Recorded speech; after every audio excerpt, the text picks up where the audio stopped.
यदि आप हमारे चैनल के सभी गाने को पसंद करते हैं तो डीडी प्रोडक्शन हाउस के यूट्यूब चैनल को लाल बटन दबा के सब्सक्राइब करें और घंटी के निशान को जरूर दबाएं।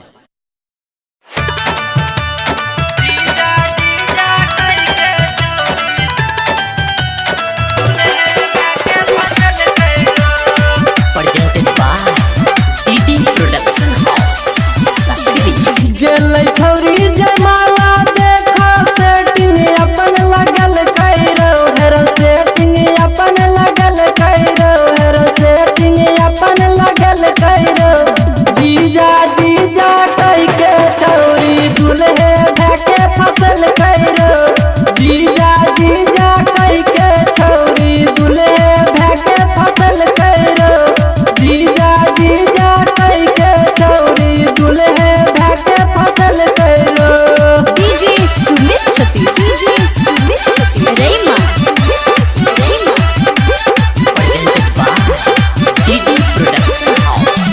Sakri। देखी छौरी गोर खलार रे भैया छौरी गोर खलार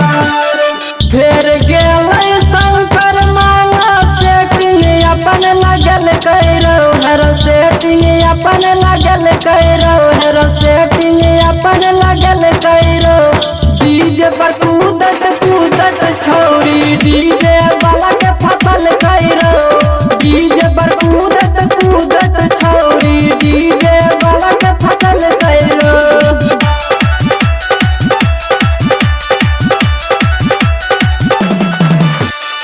फेर गेलै ठुंगर कूटा सेटिंग अपन लगल कैरो हेर सेटिंग अपन लगल कैरो हेर सेटिंग अपन लगल Cairo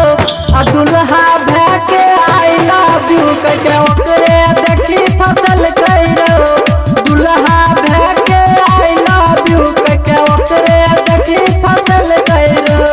DJ Sumit Satish, DJ Sumit Satish, Rayma,